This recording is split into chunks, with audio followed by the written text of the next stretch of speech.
Hello friends, வணக்கம்.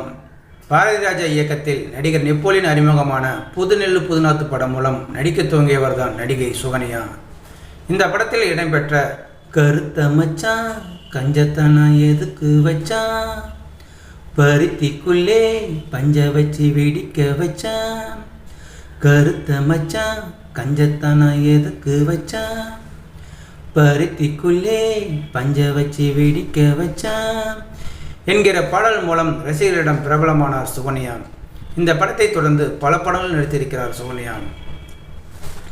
விஜயகாந்த், சத்யராஜ், பிரபு, கமலஹாசன், அரவிந்த் சாமி, கார்த்திக் என 90களில் முன்னணி நடிகர்களாக இருந்த எல்லா நடிகர்களுடன் ஜோடி போட்டு நடித்திருக்கிறார் சுகன்யா.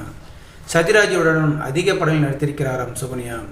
இவரை நடிப்பில் வெளியான திருமதி பழனிசாமி, தாலாட்டு, மகாநதி, சின்ன கவுண்டர், இந்தியன், வார்டர், வெற்றிவேல் என பல படங்கள் சூப்பர் ஹிட் அடித்துள்ளதாம். 90களில் தவிர்க்க முடியாத நடிகையாக இருந்தவர் தான் சுகன்யா. ஒரு கட்டத்தில் மார்க்கெட்டை இழந்த சுகன்யா சீரியல் பக்கம் போனாராம். கடைசியாக சேரன் இயக்கிய திருமணம் படத்தில் முக்கிய வேடத்தில் நடித்திருந்தாராம். மலையாளத்திலும் பல படங்களில் நடித்திருக்கிறாராம் சுகன்யா. சில தெலுங்கு படங்களில் நடித்திருக்கிறாராம். 15க்கும் மேற்பட்ட சீரியல்களில் நடித்திருக்கிறாராம் சுகன்யா. சமீபத்தில் ஊடகம் ஒன்றிய பேசிய சுகன்யா பல விஷயங்களை பகிர்ந்து கொண்டாராம். புதுநெல்லு புதுநாத்து படம் 2 ஷெட்யூல் மட்டுமே முடிந்திருந்ததாம். ஆனால் என்னுடைய புகைப்படத்தை போட்டு சில பத்திரிகைகள் செய்திகளை வெளியிட்டுள்ளார்களாம். இதை பார்த்த இயக்குனர் ஆர் வி உதயகுமார் அவர் எடுக்க திட்டமிட்டிருந்த சின்ன கவுண்டர் படத்தில் நான் தான் கதாநாயகி என முடிவு செய்தாராம். யார் சொல்லியும் அவர் கேட்கவில்லையாம். ஹீரோ விஜயகாந்த், மனோரமா, கவுண்டமணி, செந்தில் என எல்லாமே பெரிய பெரிய நடிகர்கள். 2வது படமே பெரிய நடிகர்களுடன் என்பதால் பதட்டமாக இருந்தாராம் சுகன்யா. ஆனால் விஜயகாந்த் மிகவும் இயல்பாக பேசினாராம்.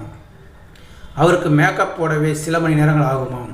பொள்ளாச்சியில் காற்று வீசும் என்பதால் தலைமுடி கலையாமல் இருக்க வேண்டும், கலைந்தால் மீண்டும் செய்ய வேண்டும். மிகவும் பொறுமையுடன் இருப்பாராம் விஜயகாந்த். கோபப்படக்கூடாது என்பதை அவரிடம் கற்றுக்கொண்டாராம் சுகன்யா. எத்தனை ஹிட் படங்களை கொடுத்திருக்கும் நடிகர் அவர். நானோ புதுமுகம், ஆனால் எனக்கு எந்த பதட்டமும் இல்லாமல் அவர் பார்த்து கொண்டார் என உருகினாராம் சுகன்யா. ஸோ நேயர்களே, இந்த வீடியோ பார்த்துருக்கு. நீங்கள் வீடியோ பிடிச்சிருந்தால் லைக் பண்ணுங்கள், ஷேர் பண்ணுங்கள். வீடியோ பற்றின கருத்துக்களை கமெண்ட் பாக்ஸில் கமெண்ட் பண்ணுங்கள். அப்படியே பக்கத்தில் இருக்கிற பெல் சிம்னி கிளிக் பண்ணுங்கள். அப்போ தான் நான் போடுற வீடியோ அடிக்கடி வந்து ரீச் ஆகும். மறக்காமல் சேனலை சப்ஸ்கிரைப் பண்ணுங்கள். தேங்க்யூ, வணக்கம்.